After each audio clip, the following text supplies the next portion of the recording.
तो ब्रह्मा जी कहने लगे, नारद, जब तक मानव अपने जीवन में शिव को प्राप्त करने की इच्छा नहीं करता तब तक शिव प्राप्त नहीं होते। और जब मन से मनवांछित इच्छा मानव के जीवन में जागृत होती है तो शिव सारूप्य प्राप्त होकर के मानव के जीवन का कल्याण हो जाता है। ब्रह्मा कहते हैं, नारद, धर्मो रक्षति रक्षतः, जो स्वयं अपने धर्म की रक्षा नहीं करता उसकी धर्म भी रक्षा नहीं करते। इसलिए मानव को अपने धर्म को जान कर करके अपने जीवन को रक्षित करने के लिए पहले अपने जीवन की सुरक्षा, अपने शिव नाम का उच्चारण और भगवान के प्रति प्रेम करना सीखना चाहिए। तभी भगवान आकर के मानव के जीवन का कल्याण करते हैं और फिर वही मानव आए हुए दुखों का निवारण करते हुए शिव नाम को प्राप्त होते हैं। ब्रह्मा ने कहा, मैं बड़ी सुंदर कथा तुम्हें कहता हूं। सुख के समय में, दुख के समय में भी जब मानव अपने सत्य धर्म का त्याग नहीं करता, अपने धर्म पर सोच, दया, धर्म और शांति बना कर करके अपने जीवन में आने वाले हर एक दुख को सहन करता हुआ जीता है, तो ही वो मानव अपने जीवन में शिव को प्राप्त कर सकता है। नारद, ये उस समय की बात है जब 5 पांडवों को 12 वर्ष का अज्ञातवास हुआ था। 5 पांडव वन वन में भटक कर करके अपने किए हुए कर्मों को जान कर करके धर्म पर निष्ठा रखते हुए अपने जीवन का पालन कर रहे थे। समय के अनुसार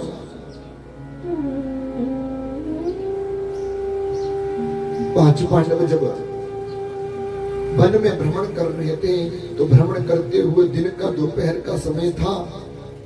सूर्य की किरणें तेज धूप को बारिश करती हुई पूरी धरती को गर्म कर रही थी।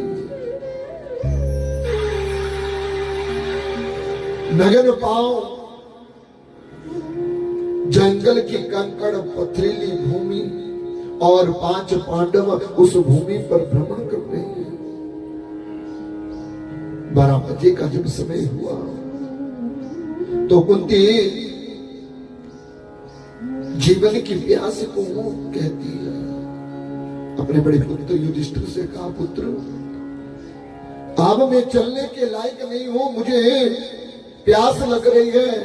और बेटा, अगर कहीं जल का तालाब स्रोत कहीं दिखाई देता है तो किंचित जल ला कर करके मुझे जल तो ग्रहण कराओ। सुंदर वृक्ष के नीचे ठंडी छांव के नीचे बैठ कर करके कुंती माता को ठहराया और युधिष्ठिर अपने भाइयों समेत सबसे छोटे भाई सहदेव से कहा, सहदेव, तुम जंगल में जाओ और सूझबूझ कर करके जाकर करके चारों तरफ देख कर करके जल की खोज करो और जल ला कर करके माता श्री को पिलाओ, जिससे इनके जीवन की प्यास मिट सके। सहदेव गए, जंगल में तालाब ढूंढा, तालाब तो मिल गया, लेकिन जैसे ही सहदेव उस जल के तालाब के जल को स्पर्श करने लगे तो जल के तालाब के किनारे एक वृक्ष था और उस वृक्ष से आवाज आती है, हे राजकुमार, तुम इस जल को ग्रहण नहीं कर सकते। क्यों? बोले, इस जल पर मेरा अधिकार है। अगर तुम इस जल को ग्रहण करना चाहते हो, इस जल को पीना चाहते हो, तो मेरे 2 प्रश्नों के उत्तर देने पड़ेंगे।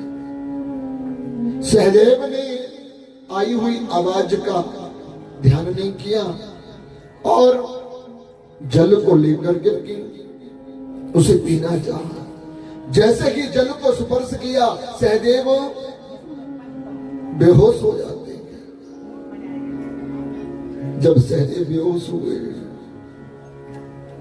बहुत समय हुआ, नकुल को भेजा, नकुल तुम जाओ और जल की खोज करते करते सहदेव को भी देखो और तालाब से जल भी भर करके लाओ। नकुल गया, नकुल ने क्या पाया? छोटा भाई सहदेव जल के तालाब के किनारे बेहोश पड़ा। जल स्पर्श करने लगा, फिर से आवाज आई, अरे वो राजकुमार, इस जल पर मेरा अधिकार है, जल चाहते हो तो मेरे दो प्रश्नों के उत्तर देने पड़ेंगे। नकुल ने भी बात पर ध्यान नहीं दिया, भाई के दुख को देख कर करके उसे चेतना करना चाहते थे। जैसे ही जल में स्पर्श किया, नकुल भी बेहोश हो जाते हैं।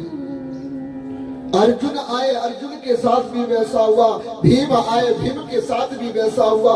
अब जो भैया जाता वो वापिस ही नहीं आता। युधिष्ठिर को बड़ी चिंता हुई। अब जिन रास्तों का ग्रहण चार भाइयों ने किया था, अंतिम में युधिष्ठिर ने भी अपनी माता से कहा, माता तुम ठहरो और मैं अभी जाकर करके देखूं तो सही, कहीं कोई विपत्ति तो नहीं आने पड़ी है। युधिष्ठिर अपनी माता को वहां ठहराए हुए जब आए तो क्या पाया? बोले तालाब तो दिख गया, लेकिन तालाब के कारण अपने चार भाइयों के मृतक शरीर को भी देखा। जब मृतक शरीर को देखा तो युधिष्ठिर ने उन्हें बेहोश पाया और बेहोश अवस्था में जल का छिड़काव करने के लिए जैसे कि जल के बीच में अपने हाथ को स्पर्श किया, उसी समय पेड़ के बीच से आवाज आई, राजकुमार, इस जल पर मेरा अधिकार है और मेरा अधिकार होने के कारण तुम इस जल को स्पर्श नहीं कर सकते। अगर तुम इस जल को स्पर्श करना चाहते हो, इस जल को छूना चाहते हो, लेना चाहते हो, तो मेरे दो प्रश्नों के उत्तर देने पड़ेंगे। युधिष्ठिर समझदार थे,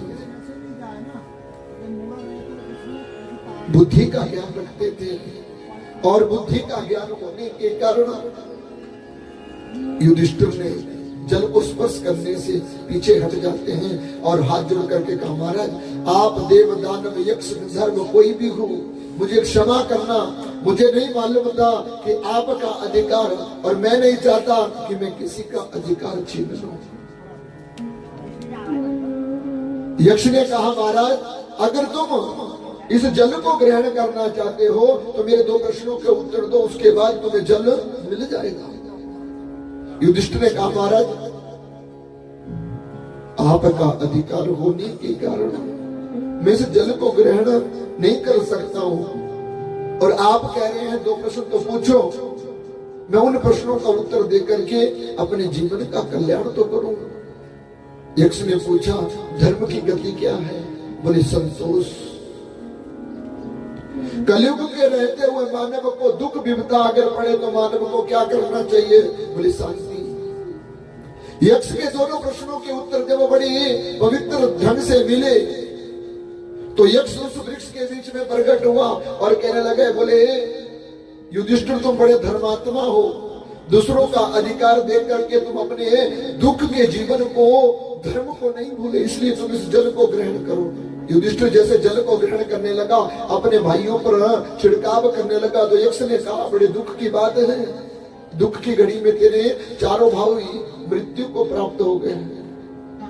धर्मराज युधिष्ठिर,